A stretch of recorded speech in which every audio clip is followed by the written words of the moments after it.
इस कार्यक्रम के पुण्यार्जक हैं सौभाग्य कोहिनूर, श्रीमान संजय जैन, श्रीमती ममता जैन परिवार, ग्रेटर कैलाश, दिल्ली। सौभाग्य भक्त श्री शिरीष जैन, श्रीमती रेणु जैन एवं समस्त परिवार, हनुमान लेन, दिल्ली। सौभाग्य भक्त श्री नीमचंद जैन, श्रीमती गीता जैन, सफदरगंज एनक्लेव, दिल्ली। सौभाग्य भक्त श्री आजाद कुमार जैन, श्रीमती सुधा जैन एवं समस्त परिवार, रायपुर, छत्तीसगढ़। श्रीमती किरण जैन, श्रीमती उषा जैन, श्रीमती संध्या जैन, गोटेगांव। अभिषेक दीपाली जैन, बेंगलोर। रोहन विद्या जैन परिवार, मुंबई। सौभाग्य भक्त श्रीमती सुशीला जैन, श्री राजीव जैन, श्रीमती मधुलिका जैन, सम्यक जैन, भविका जैन, जनकपुरी, दिल्ली। सौभाग्य भक्त श्री विकास जैन, राखी जैन, स्तुति जैन, समृद्धि जैन, देवांश जैन, रोहिणी, सेक्टर 3, दिल्ली। महानुभावों, आज पर्वादिराज पर्युषण महापर्व का 6वां दिन है। जो माघ माह के पर्युषण पर्व चल रहे हैं उसका 6वां दिन। वैसे लोग कहते हैं कि ये छठा हुआ आदमी है, ये इस तरह का व्यक्ति है। और हमारे जैनागम में जो 6वां धर्म है उसका एक अलग ही महत्व है।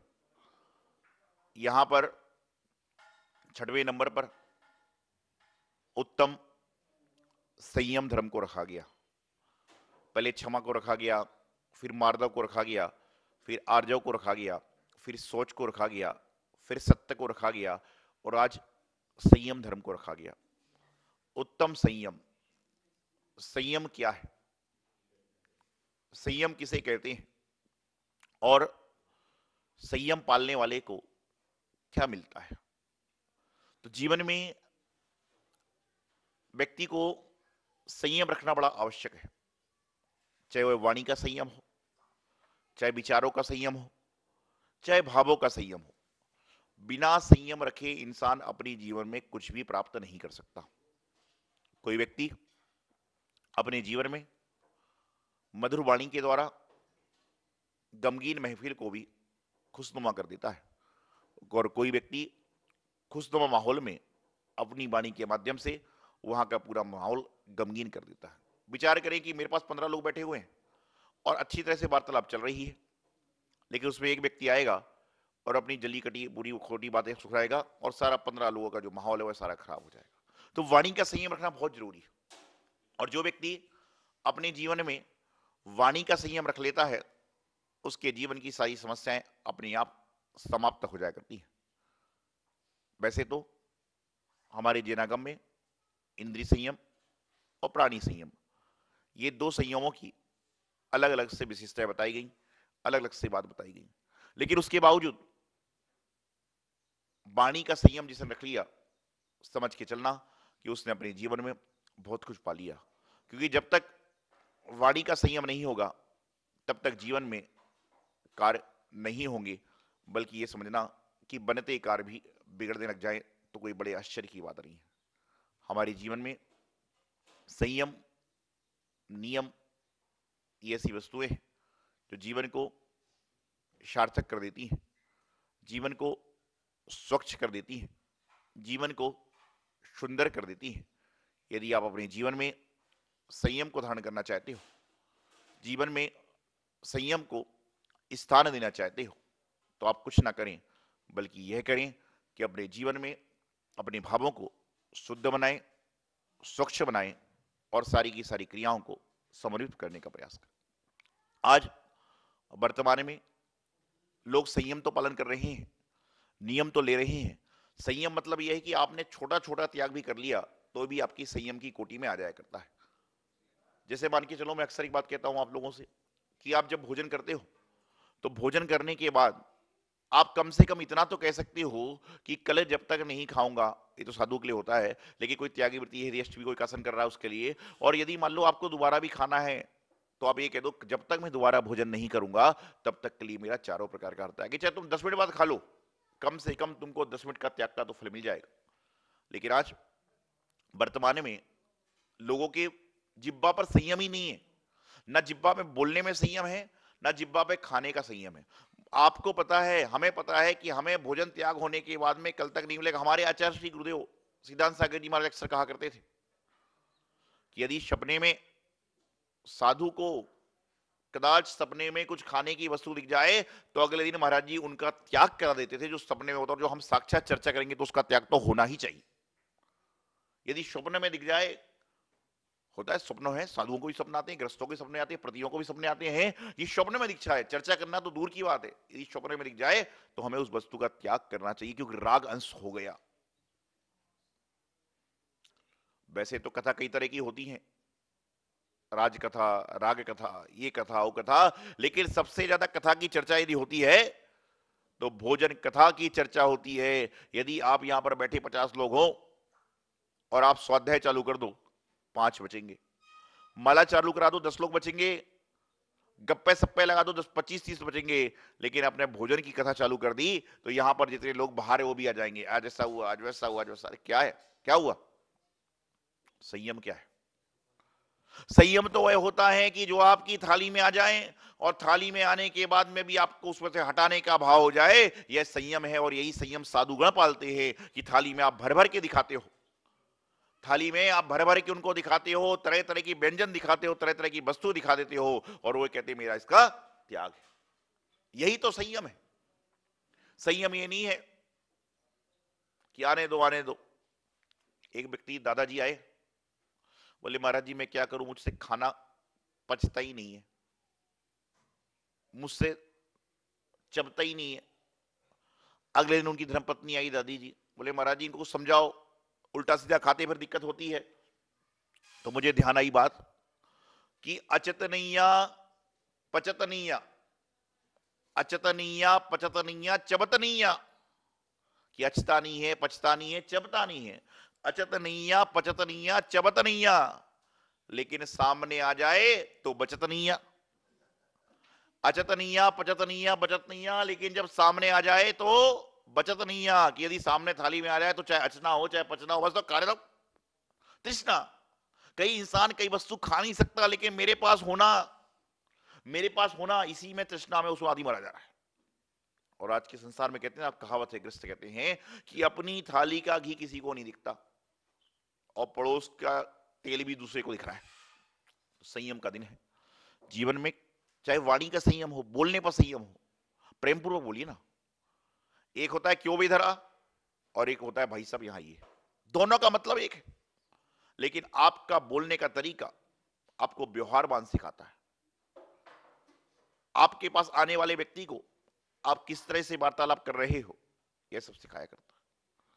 तो जो भी है जीवन में आपके यहां पर जब भी ऐसी व्यवस्था बनती है तो प्रयास करें, जीवन में संयमित होने का प्रयास करें। जीवन में जितना जितना आप संयमित होगे उतना उतना आपके जीवन का कल्याण होगा। जितना जितना आप संयम के पथ पर बढ़ोगे उतना उतना आपके जीवन का विकास होगा। और जो व्यक्ति संयम की ओर बढ़ जाता है उसके जीवन का विकास हो जाता है और वह विनाश से बच जाता है, विनाश से विकास की यात्रा कर लेता है। तो अपने जीवन में संयम को स्थान दें। संयम कई तरह से होता है, मन का संयम बहुत जरूरी है, वाणी का संयम बहुत जरूरी है, और उसके बाद में व्यवहार का संयम बहुत जरूरी है। आज हम लोग भोजन का संयम रख लेते हैं, वाणी का संयम भी रख लेते हैं, लेकिन मन को संयमित नहीं कर पाते, क्यों कहते हैं मन चंगा तो कटौती में गंगा। यदि मन चंगा होगा तो कटौती में गंगा है, और मन ही खराब है तो गंगा में जाकर भी क्या होगा, तुम गंगे के पानी को गंदा कर दोगे। गंगा जल के स्नान से इंसान का तन शुद्ध हो जाता है, लेकिन मन को शुद्ध करने के लिए क्या करें? तन को शुद्ध के लिए तो यदि गंगा जल का स्नान कर लो, लेकिन मन शुद्ध कैसे होगा, मन कैसे संयमित होगा, मन को किस तरह से संयमित किया जाए? तो हमारे आचार्य कहते हैं कि मन को संयमित करने के लिए पहले व्यवहार को संयमित करो, आचार को संयमित करो।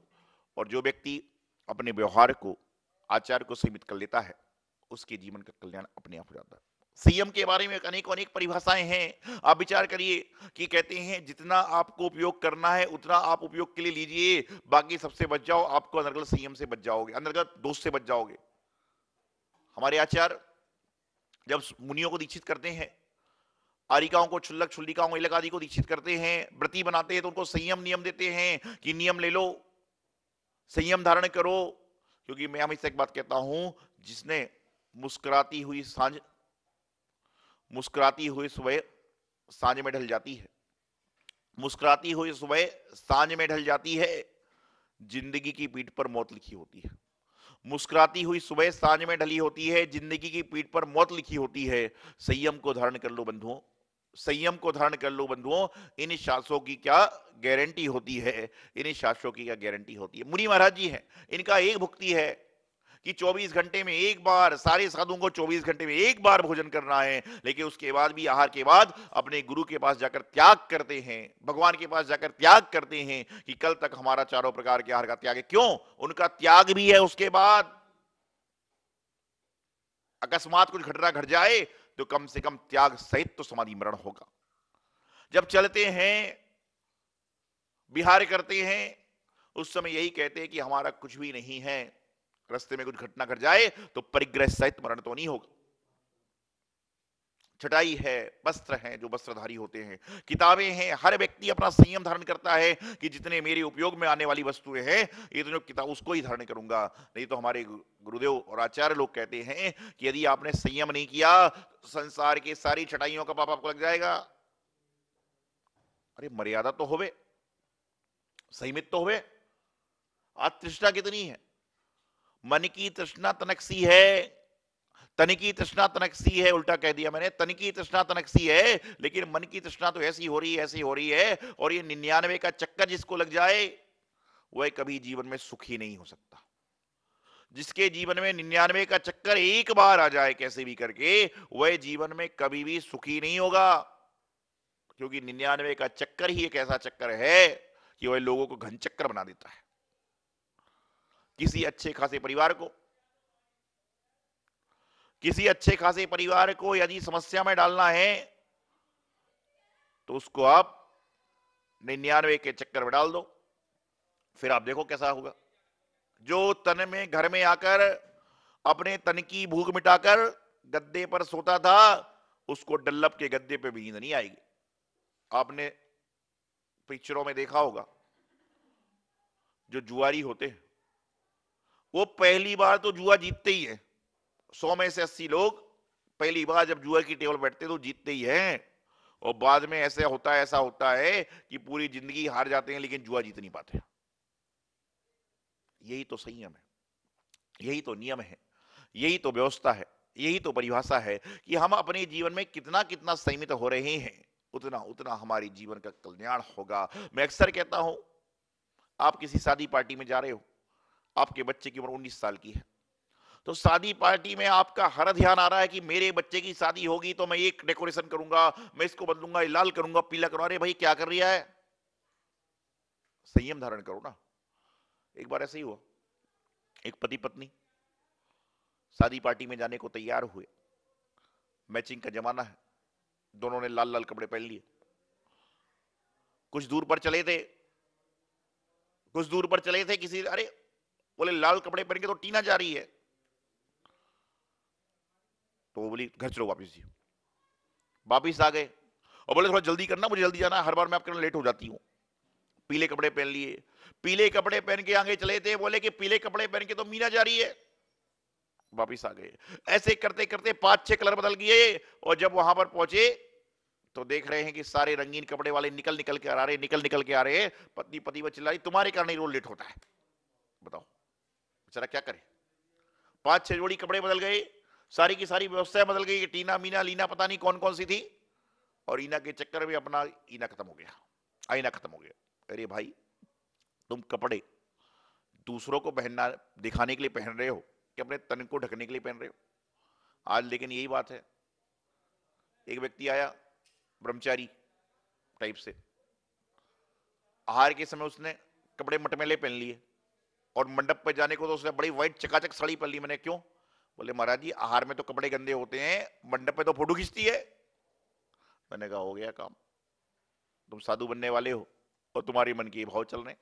अरे इंसान की पहचान कपड़ों से नहीं होती, इंसान की पहचान व्यवहार से होती है। यदि आज मान लो भारत देश का कोई प्रतिष्ठित व्यक्ति, आप महात्मा गांधी को ले लो, फटी धोती में चलते रहे, लेकिन आज महात्मा गांधी हर नोट में आ रहे हैं, और यहाँ तुमने पता नहीं कितने कपड़े अच्छे अच्छे पहले, लेकिन तुमको कोई पूछता भी नहीं है।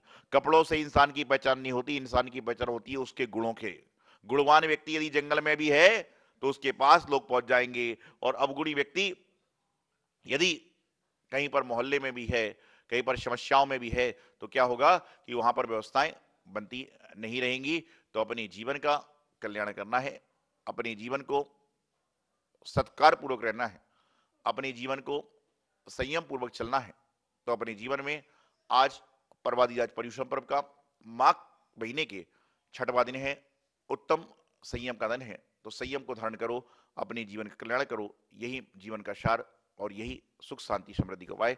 इति अल्पम। आचार्य गुरुदेव सिद्धांत सागर जी महाराज की। इस कार्यक्रम के पुण्यार्जक हैं सौभाग्य कोहिनूर, श्रीमान संजय जैन, श्रीमती ममता जैन परिवार, ग्रेटर कैलाश, दिल्ली।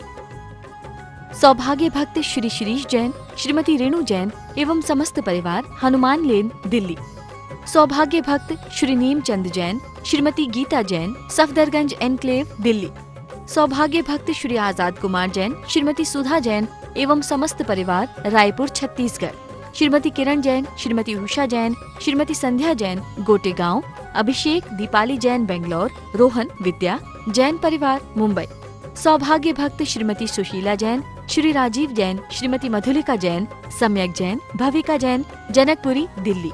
सौभाग्य भक्त श्री विकास जैन, राखी जैन, स्तुति जैन, समृद्धि जैन, देवांश जैन, रोहिणी सेक्टर 3, दिल्ली।